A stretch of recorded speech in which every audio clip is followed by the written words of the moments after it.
João capítulo 6, do versículo 15 ao 21, nós lemos assim: Sabendo, pois, Jesus que haviam de vir arrebatá-lo para o fazerem rei, tornou a retirar-se, ele só, para o monte.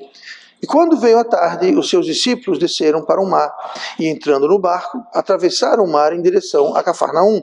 E era já escuro, e ainda Jesus não tinha chegado ao pé deles. E o mar se levantou, porque um grande vento assoprava.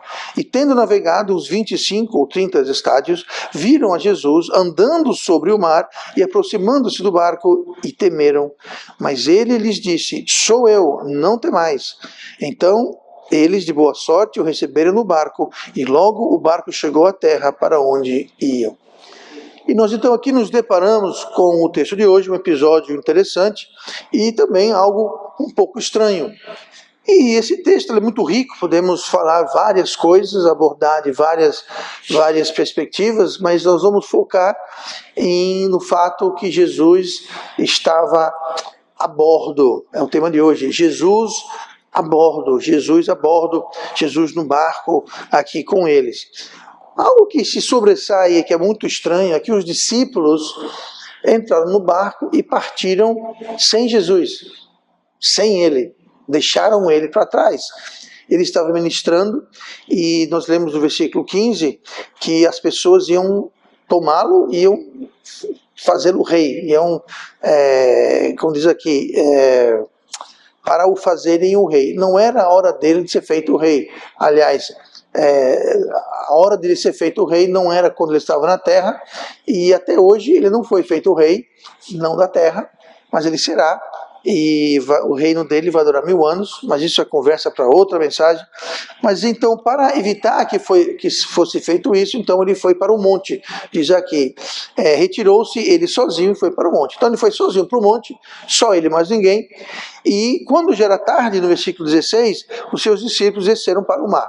Então, ele subiu sozinho, os discípulos ficaram aqui, então eles foram para o mar, já era tarde, e eles entraram no barco então, e começaram a atravessar o mar, no caso o mar da Galileia, começaram a navegar, remar, arparam as velas, e então foram embora para o outro lado. Mas eles estavam sem Jesus, eles foram sem Jesus. E o que aconteceu? Como Jesus não estava a bordo, se levantou um grande vento. Versículo 18. O mar se levantou porque um grande vento assoprava. Então ali estávamos eles, entraram no barco e começaram a sua viagem sem Jesus, e veio uma tempestade e o vento começou a soprar. E podemos tomar isso como uma lição. Isso gerou medo, versículo 19, disseram que eles temeram. Estavam no meio do mar, uma grande tempestade se aproximava, o vento estava soprando, lembrando que eles eram pescadores. Então, para eles temerem aquela situação, porque a situação era séria. Não era um ventinho qualquer, não era uma ondinha qualquer, eles tiveram medo devido à situação. Então, é estranho os discípulos terem deixado Jesus de fora do barco. E muitas vezes nós podemos fazer a mesma coisa. Claro, usando essa analogia de barco como sendo nossa vida, as decisões que nós fazemos, muitas vezes nós podemos iniciar uma empreitada, tomar uma direção, fazer alguma coisa em nossas vidas e não incluirmos Jesus. Nós deixamos Jesus de fora, como aconteceu aqui o caso. Eles não esperaram Jesus descer, eles simplesmente disseram, bom, está ficando tarde, nós temos que ir, Jesus subiu ao monte, então nós vamos, e vamos deixar Jesus de fora. Então nós não devemos fazer isso, devemos sempre ter Jesus a bordo do nosso barco, a bordo da nossa vida. Toda decisão, toda direção, toda empreitada, tudo que a gente faz, seja um novo emprego, uma nova amizade, uma nova situação, ou qualquer coisa, sempre tenha Jesus a bordo, porque quando nós não temos Jesus a bordo, o que acontece é que vai se levantar um grande vento, vai vir problemas e nós vamos ficar com medo da situação, e especialmente, como foi o caso deles, a perceberem que está vindo uma tempestade, o vento está soprando e Jesus não está aqui. Nós lemos mais adiante que no versículo 21 que o receberam de boa mente e logo o barco chegou à terra para onde ia. Então o barco chegou finalmente à terra para onde iam e tudo transcorreu bem. Mas primeiro veio o temor, porque Jesus ficou de fora. Então a minha pergunta hoje é, Como eu posso saber se Jesus está a bordo de fato em nossa vida e como podemos assegurar que ele está de volta? Essas duas perguntas se respondem ao mesmo tempo, porque o que causa Jesus para estar a bordo é justamente aquilo que podemos medir, o quão a bordo ele está, ou se está a bordo ou não. Então vamos ver algumas coisas. A primeira coisa, vamos ver, nós temos que ter Jesus a bordo e nós podemos saber se temos a bordo e se ele está de fato a bordo, é se nós estamos vivendo com fé, vivendo pela fé. Hebreus 11:6 diz assim: ora, sem fé é impossível agradar-lhe, falando sobre Deus, porque é necessário que aquele que se aproxima de Deus creia que ele existe e que é galardoador dos que o buscam. Então, o que é galardoador? Ele recompensa todos aqueles que o buscam. Aqui nós vemos os discípulos, eles não buscaram Cristo. Estava ficando tarde, Cristo subiu o monte, desceu, vamos embora. Não vamos esperar, não vamos buscá-lo. Mas sempre que nós o buscamos, ele vai galardoar. Porque fala aqui que ele é galardoador dos que o buscam. Então sempre que nós temos uma decisão, uma situação, alguma empreitada na nossa vida, e nós o buscamos para saber o que ele faria, quando nós o buscamos, ele sempre nos galardoa, ele sempre nos recompensa. Ou seja, sempre vale a pena buscar a Deus. Sempre. Sempre. Eu estou com pressa. Eu já sei o que fazer. Não interessa a desculpa. Sempre busque em qualquer decisão. Busque-o, porque é assim que nós vamos agradá-lo e é assim que nós vamos ser recompensados por Deus. Então, se nós não temos fé, nós não vamos sequer sentir a presença dele e muito menos a falta dele. Porque nós estamos operando pela nossa sabedoria, buscando a nossa vontade, e nós não vamos ficar adormecidos à presença de Deus. Então, quando nós fazemos isso, nós estamos de fato deixando Jesus fora do barco da nossa vida. Em Hebreus 10:38, fala assim: mas o justo viverá pela fé, e se alguém se retirar quer dizer voltar para trás e não mais buscar, não mais esperar, não mais andar pela fé. Mas se alguém se retirar, a minha alma, Deus falando, a minha alma não tem prazer nele.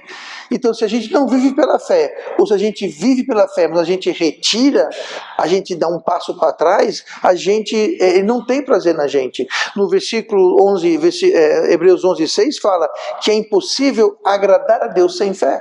Então, ele não tem prazer em nós não o agradamos, e ele não nos recompensa, não nos abençoa. Então, nós temos que caminhar pela fé, andar na fé. É uma forma de ter Jesus a bordo e saber se temos Jesus a bordo.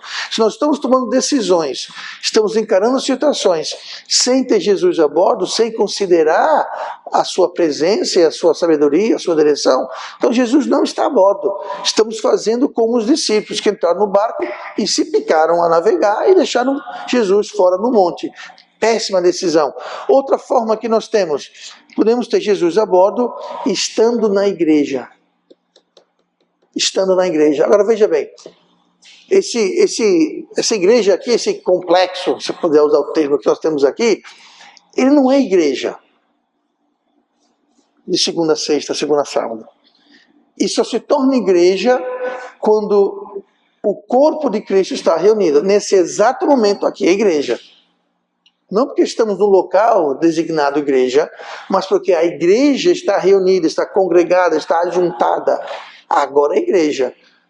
Mas aqui é uma hora, quando acabar o culto, cada um vai para a sua casa, aqui não é mais igreja. Então nós temos que ter Jesus a bordo, estando na igreja. E quando que é igreja? A igreja é sempre que a igreja se junta. Porque só então a igreja é igreja. Quando você está em casa, eu na minha casa, nós não somos igreja.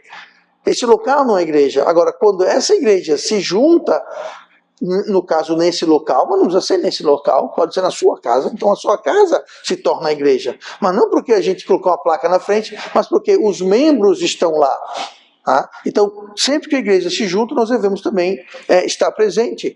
E uma forma de ter Cristo a bordo. Um exemplo disso foi o que houve com Tomé, o apóstolo Tomé. Lá em João 20, versículo 19, fala assim: Chegada, pois, a tarde daquele dia, o primeiro da semana, era um domingo, e cerradas as portas onde os discípulos, com medo dos judeus, se tinham ajuntado, chegou Jesus e pôs-se no meio. Lembrando que Jesus já havia sido crucificado, sepultado e ressuscitado. Tá? Aqui João capítulo 20, isso tudo tinha acontecido. Então eles estavam reunidos num local. Note que o local não era uma igreja, era um local. Nem fala qual local, mas não era um lugar que tinha na placa igreja, era um local, estava na casa de alguém, mas estavam juntados lá. E Jesus apareceu no meio. Lembrando, Jesus havia morrido, foi sepultado e ressuscitou, mas apareceu no meio. E disse-lhes, paz seja convosco. E dizendo isto, mostrou-lhes as suas mãos e o lado, de sorte que os discípulos se alegraram vendo o Senhor. Então veja bem, aqui foi o primeiro culto registrado. Estavam se reunidos, tá? Se reuniu ali. Jesus, como sempre disse, onde estiverem 2 ou 3 reunidos no meu nome, lá estarei no meio deles. Então eles estavam reunidos e ele estava lá. A diferença é que ele fisicamente apareceu, porque ele havia ressuscitado fisicamente, não havia retornado fisicamente para o céu, isso aconteceu mais tarde. Então ele estava aqui na terra ainda e ele apareceu no meio deles. Só que Cristo fisicamente já voltou para o céu, mas quando a igreja se reúne, ele está espiritualmente, mas verdadeiramente junto aqui no meio do seu povo, no meio da igreja. E o resultado, Jesus fez o quê? Concedeu-lhes paz. Paz seja convosco. E no final do versículo 20 fala, os discípulos se alegraram vendo o Senhor. Então, quando nós juntamos como igreja, nós temos a presença de Cristo que nos traz paz, que nos deve trazer alegria. Por quê? Porque estamos reunidos como igreja. Agora, sabe quem não estava lá? Tomé não estava lá. Tomé faltou. Tomé não foi a esse culto. Por quê? Eu não sei se ele foi para o shopping, foi para a praia, foi jogar bola. Eu não sei o que foi que ele fez, mas uma coisa eu sei, ele não estava naquele culto. Então veja bem, no versículo 24, seguindo a sequência aqui, ora, Tomé, um dos 12, chamado Dídimo, não estava com ele quando veio Jesus. Não estava lá. Perdeu o culto. Disseram-lhe, pois, os outros discípulos, vimos o Senhor. Mas ele lhes disse, se eu não vir o sinal dos cravos em suas mãos, e não puser o dedo no lugar dos cravos, e não puser a minha mão no seu lado, de maneira nenhuma o crerei. Ele não viu. Primeira coisa, ele perdeu alguma coisa. Quando nós faltamos à igreja, quando nós faltamos ao culto, nós perdemos alguma coisa. Nós perdemos. Na realidade, quando nós não viemos,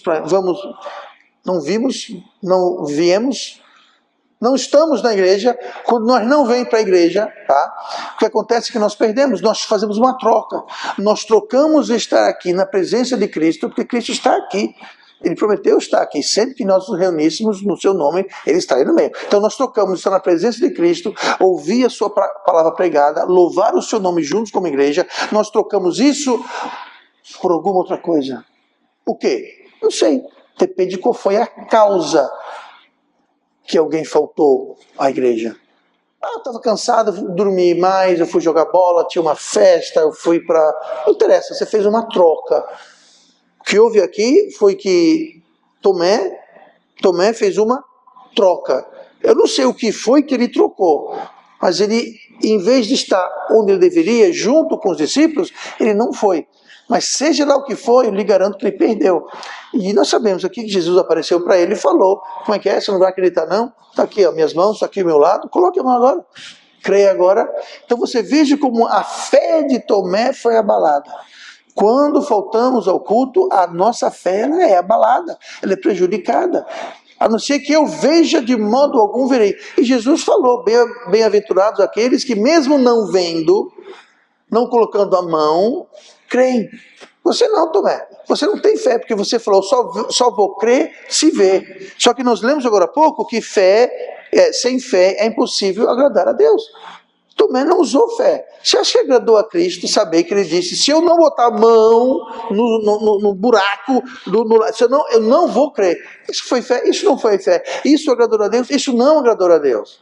E é isso que nós fazemos, nós desagradamos a Deus, porque nós achamos que alguma outra coisa é melhor do que estar aqui reunido na igreja. Então, como saber se Jesus está a bordo? Eu estou indo para a igreja, eu estou sendo fiel aos cultos, E aqui não é vir bater um ponto espiritual, não só quem preencher uma formalidade. Jesus está aqui, a sua palavra viva está sendo pregada. Deus está operando, trabalhando em nosso meio. Isso é uma verdade. Eu não vejo juízo, pastor, então é falta de fé. Porque a Bíblia fala que é assim. E se eu não creio, é falta de fé. A mesma falta de fé que nós vemos na vida de Tomé. Então Tomé perdeu o quê? A Bíblia fala no versículo 20 que os discípulos se alegraram. Ele perdeu isso. Jesus falou, Pai seja convosco. Ele perdeu isso. Versículo 21, eu vos envio a vós. A gente não leu isso, mas no versículo seguinte temos a comissão que Cristo fez. Jesus está enviando, está comissionando, dando uma obra, um propósito que tem quando vimos para a igreja. Então, quando perdemos o culto, nós perdemos alguma coisa. Tenha certeza disso. E Jesus está aqui, e Jesus, como no versículo 20, chegou Jesus e pôs-se no meio. Então a pergunta é, nós realmente cremos na Bíblia? Ou a gente lê a Bíblia e fala, bonitinho, bonitinho. Mas se é a palavra de Deus, a pura verdade, então nós temos a escolha de aceitar como tal ou rejeitá-la como tal. Então nós temos que crer na palavra de Deus. Tá? Se ele está aqui realmente unido, nós devemos estar aqui. Terceira coisa que podemos saber se Jesus está a bordo, vamos para Mateus 28. Mateus 28, versículo 19, é a grande comissão. Versos bem conhecidos. Portanto, ide fazer discípulos de todas as nações, batizando-os em nome do Pai, do Filho e do Espírito Santo, ensinando-os a guardar todas as coisas que eu vos tenho mandado. E eis que eu estou convosco todos os dias, até a consumação dos séculos. Então, nós temos aqui essa comissão, essa ordem, essa missão que nós temos. E note no finalzinho, eis que eu estou convosco. Quando nós seguimos a comissão, quando nós estamos indo, fazendo discípulos, batizando e ensinando a guardar todas as coisas, Jesus está a bordo. Por quê? Porque fala, eis que estou convosco. Então ele está com a gente. Então se eu estou seguindo o mandamento dele, se eu estou seguindo a comissão dele, então ele está comigo, ele está a bordo. E se ele está a bordo, nós temos então todas as demais vantagens. Isso aqui é apenas uma das muitas promessas, claras promessas da presença de Cristo, de tê-lo a bordo. Está alcançando almas de alguma forma. De alguma forma está fazendo a comissão. Então, seja proativo. Não espere acontecer, faça acontecer. A igreja tem literatura, dê literatura, fale com pessoas, convide pessoas, compartilhe a sua fé com pessoas. Isso é fazer a grande comissão. Estabeleça uma hora, um dia, se for o caso, ou esteja sempre com isso na sua mente, sempre distribuindo panfletos, falando, mencionando, dando o seu testemunho. Eu gostei daquilo que o pastor Brian Lawson, lá de Ji-Paraná, na Rondônia, ele falou assim, uma coisa muito eficaz e muito simples, é o seguinte, fazer o quê? Você vai e fala assim, Jesus me salvou. Só isso, Jesus me salvou. Então, isso já está espalhando o evangelho. Salvou do quê? Salvou como? Salvou o quê? Então isso já está semeando, já está espalhando, super simples, podemos falar isso para qualquer um, tá? Mas é uma das formas então. E a próxima coisa é João 15, versículo 7, como saber e como ter Jesus a bordo, leia a Bíblia, ouça a Bíblia, se alimente da Bíblia. João 15, 7, se vós estiverdes em mim, e as minhas palavras estiverem em vós, pedirei tudo o que quiserdes e vos será feito. O que quer dizer isso? As minhas palavras estiverem em vós. As palavras de Deus estão aqui, ó. Como que essa palavra pode estar em? Essa palavra em quer dizer dentro. Você não vai comer isso daqui, mas você pode ler, você pode ouvir, você pode decorar, você pode contemplar, meditar, pensar.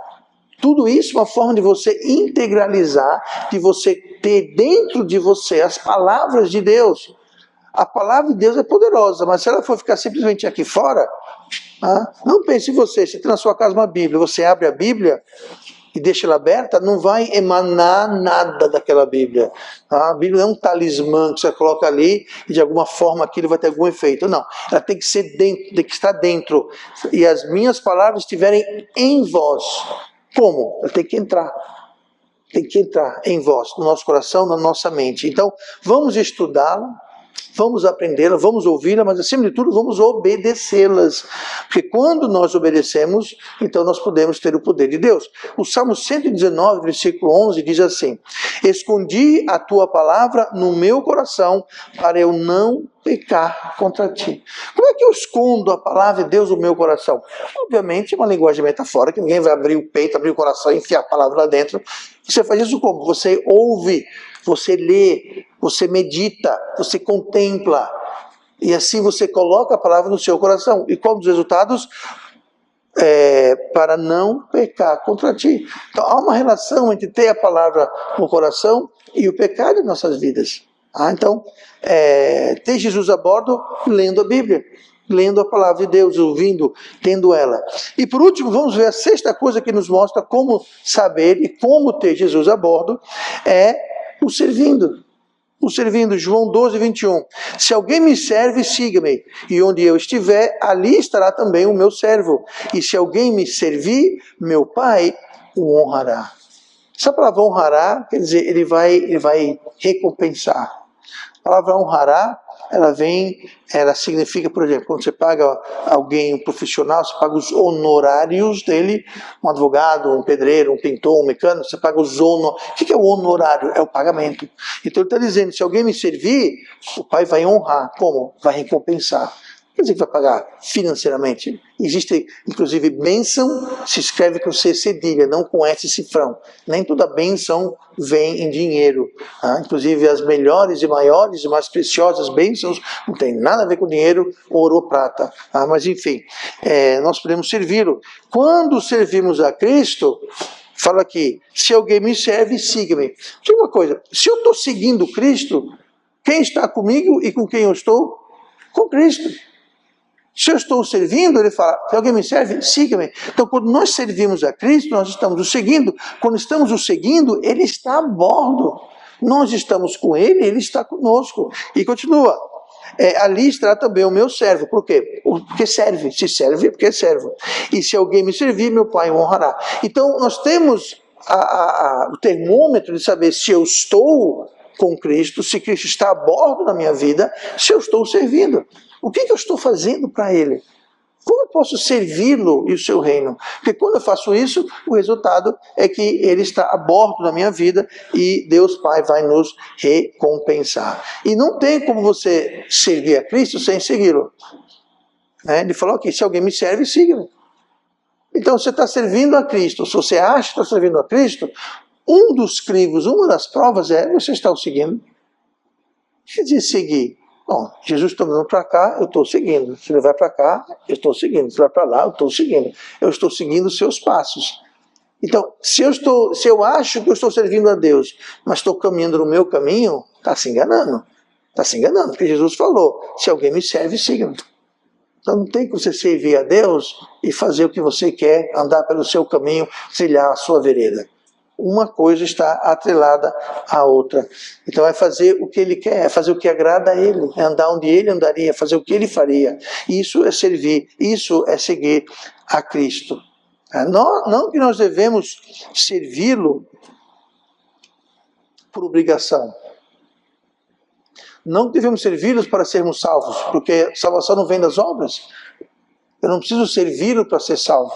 Eu devo servi-lo por gratidão, servi-lo por amor, servir porque é isso que o agrada.